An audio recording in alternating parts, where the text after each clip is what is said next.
دونوں بچوں نے یہ مختصر سے وقت کے اندر کتنی قیمتی باتیں، کتنی قیمتی نصیحتیں ہم تمام سامعین کے سامنے رکھی ہیں۔ یقیناً یہ بات حقیقت ہے کہ رسول اللہ صلی اللہ علیہ وسلم کی زندگی ہمارے لیے قابل اتباع ہے، اور ہمیں معلوم ہونا چاہیے کہ رسول اللہ صلی اللہ علیہ وسلم کی عمر کتنی ہوئی ہے، کتنا وقت آپ علیہ السلام نے کہاں گزارا ہے، کتنے لمحات اللہ کے رسول صلی اللہ علیہ وسلم کے مکے کے اندر گزرے ہیں، اور کتنے لمحات، کتنی گھڑیاں، کتنے سال رسول اللہ صلی اللہ علیہ وسلم کے مدینہ منورہ کے اندر گزرے ہیں، اور کیا کام انجام دے کر کے رسول اللہ دنیا سے پردہ فرما گئے ہیں۔ یہ ساری چیزیں آپ کو بھی معلوم ہونی چاہیے، لیکن یہ چھوٹے چھوٹے بچے شاید آپ کو معلوم نہ ہو، لیکن یہ معصوم بچے جو آپ کے مدرسے کے اندر تعلیم پا رہے ہیں، علوم نبویہ کو اپنے سینوں کے اندر محفوظ کر رہے ہیں،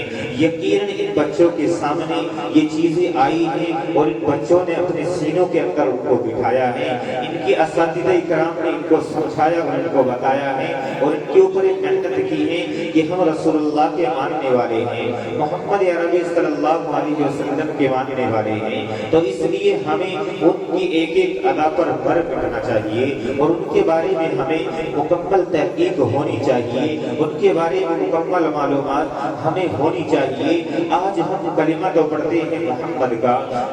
کا نام تو نہ جانے کتنے لوگ لیتے ہیں، ہماری بستی کے اندر رہنے والے بھی، اس گاؤں کے اندر رہنے والے بھی، بہت سارے نوجوان بھی مل جائیں گے، بہت سارے بزرگ بھی ایسے مل جائیں گے کہ جن کو یہ بھی معلوم نہیں ہوگا کہ محمد صلی اللہ علیہ وسلم کی اگر ہم امت میں ہیں تو محمد صلی اللہ علیہ وسلم کہاں تشریف لائے تھے اور کس مشن کو لے کر کے وہ آگے بڑھے تھے، اور رسول اللہ نے ان کے اوپر کون سی کتاب نازل کی تھی، یہ ساری چیزیں ان کو معلوم ہی نہیں ہوگا۔ یہ موٹی موٹی سی باتیں ہیں، اگر کوئی اسے معلوم کرتا ہے بس ان کو یہ تو معلوم ہے کہ ہاں ہم مسلم گھرانے کے اندر پیدا ہو گئے ہیں، ہمارے نام سے اسلامی شان جھلکتی ہیں، ہمارا نام مسلمانوں کی فہرست میں شمار ہونے لگا ہے، لیکن ان کو اسلام کے بارے میں، مسلمانوں کے بارے میں، اسلام کی حقانیت، رسول اللہ نے کیا تعلیم دی ہے، صحابہ کون ہیں اور انہوں نے کیا کام کیا ہے، کس مشن کو ان لوگوں نے آگے بڑھایا ہے،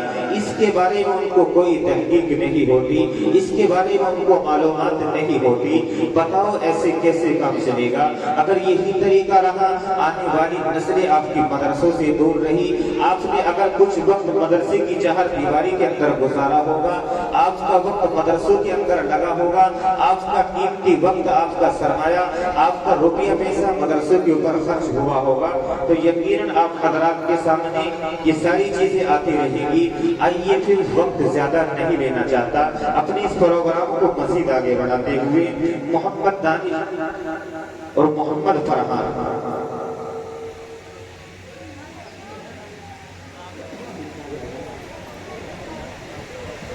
محمد دانش یہ بچہ ہے اور اپنا پروگرام پیش کرے۔ محمد دانش